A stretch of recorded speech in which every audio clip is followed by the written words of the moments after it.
السلام علیکم ورحمۃ اللہ تعالی وبرکاتہ نحمده ونصلی علی رسوله الکریم اما بعد فاعوذ باللہ من الشیطان الرجیم بسم اللہ الرحمن الرحیم.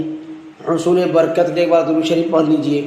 اللہم صلی علی سیدنا و مولانا محمد معدن الجود والکرم وآلہ وبارک وسلم. سامعین اکرام، میں جیش محمد مصباحی آج آپ کی خدمت میں ایک اور ویڈیو لے کر کے حاضر ہوا ہوں، جس کو میں نے ماہ صیام کے مسائل و احکام پارٹ 6 کے نام سے موسوم کیا ہے. سامعین اکرام، یہ ویڈیو آپ کے سامنے سوال و جواب کی شکل میں پیش ہوگی. تو پہلا سوال یہ ہے کہ روزے کی حالت میں دانتوں کے مریض کے لیے RCT کروانا یا دانت اکھڑوانا یا دانتوں کی کوئی اور اصلاح کروانا کیسا ہے؟ کیا اسے روزہ ٹوٹے گا؟ تو جواب یہ ہے کہ دانتوں کے مریض کو چاہیے کہ وہ رات ہی میں RCT کروائے یا دانت اکھڑوائے یا دانتوں کی کوئی اور اصلاح کروائے. اور اگر روزے کی حالت میں ایسا کروایا اور روزہ یاد رہنے کے باوجود خون یا دوا کا کوئی حصہ حلق سے نیچے اتر گیا تو روزہ ٹوٹ جائے گا اور بعد میں روزے کی قضا لازم ہوگی. اور اگر حلق سے نیچے کچھ نہ اترا تو روزہ نہ ٹوٹا، لیکن روزے کی حالت میں یہ سب کچھ کروانا مکروہ ہے، کیونکہ اس سے روزہ ٹوٹنے کا اندیشہ ہوتا ہے. اور میرے خیال میں حلق کے نیچے اترے نہ اترے یہ ہو نہیں سکتا، اترے گا ہی اترے گا اور روزہ ٹوٹے گا ہی ٹوٹے گا. اس لیے RTC روزے کی حالت میں RCT آپ نہ کروائیں.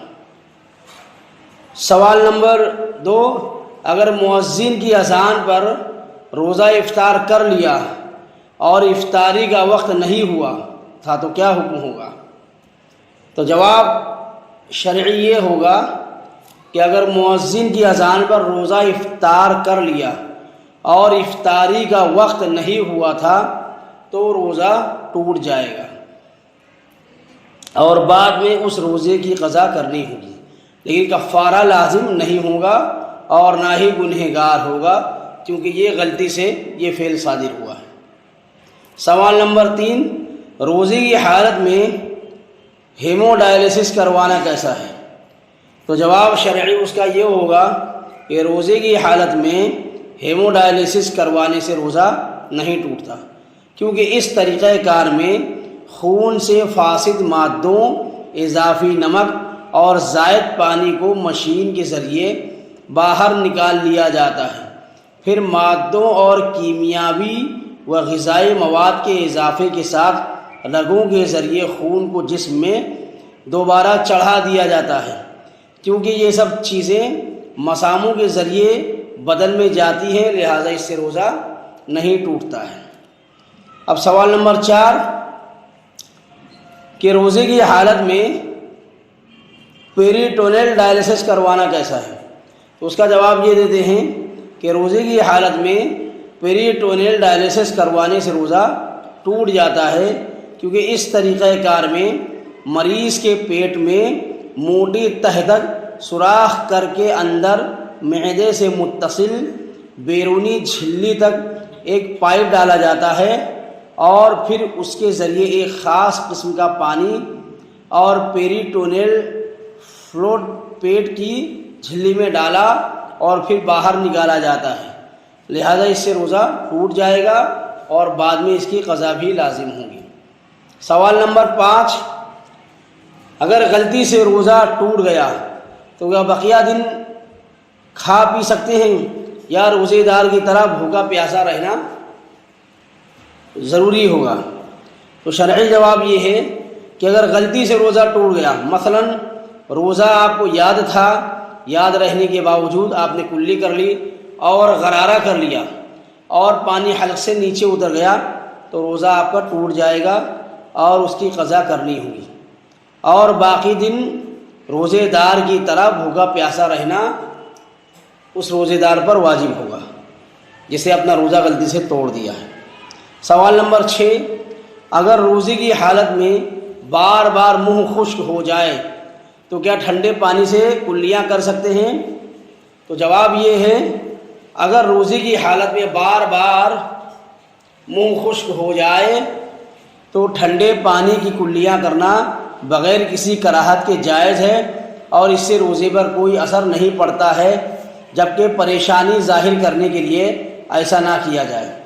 اور اگر پریشانی ظاہر کرنے کے لیے کوئی بار بار کلیاں کرے تو یہ مکروہ اور ناپسندیدہ ہے، جیسا کہ آپ اتر پردیش وغیرہ اور دیگر صوبے میں دیکھتے ہیں، بہار بنگال وغیرہ میں، کہ ٹمپریچر 48-50 تک پہنچ جاتا ہے۔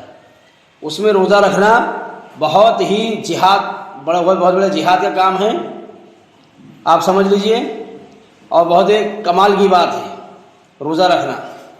تو ایسی صورت میں وہاں کی گرمی میں اگر بار بار کوئی کلی کر رہا ہے ٹھنڈے پانی سے تو روزے پر کوئی اثر نہیں پڑے گا۔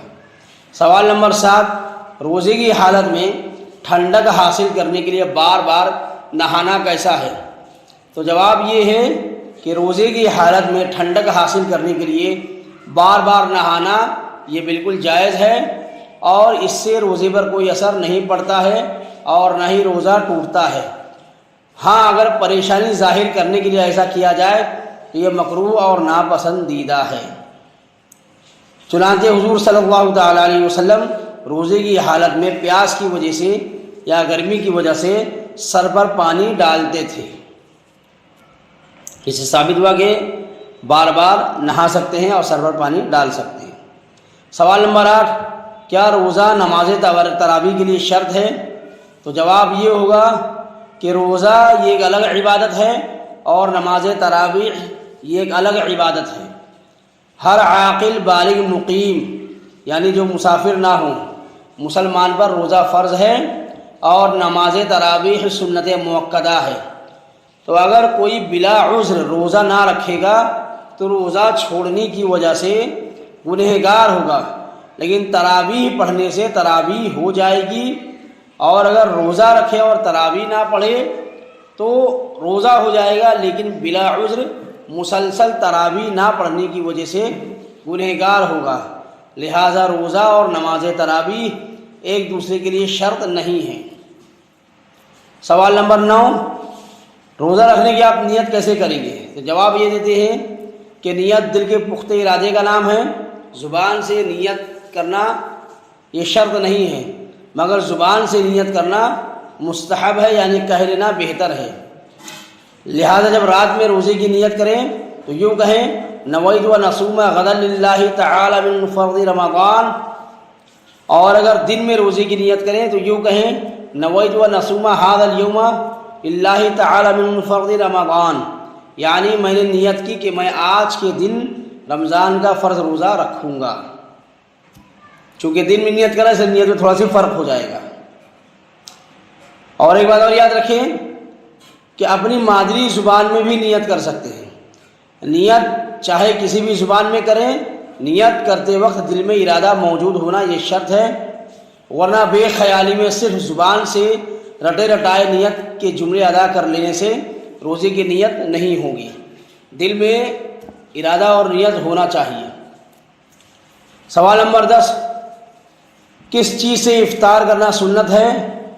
نیز افطار کی دعا کون سی ہے اور کب پڑھنی چاہیے؟ تو جواب ہے کہ تر کھجور یا خشک کھجور، جس کو چوہارا کہتے ہیں ہم لوگ، یا پانی کے ساتھ افطار کرنا سنت ہے۔ افطار کر لینے کے بعد سنت پر عمل کرنے کی نیت سے یہ دعا پڑھ لینی چاہیے، اللہم انی لک صمت و بک آمنت و علیک توکلت و علی رزقک افطرت فتقبل منی۔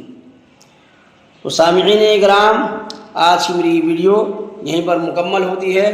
اگر ویڈیو پسند آئے تو سبسکرائب، لائک اور شیئر ضرور کریں۔ السلام علیکم ورحمۃ اللہ تعالی وبرکاتہ۔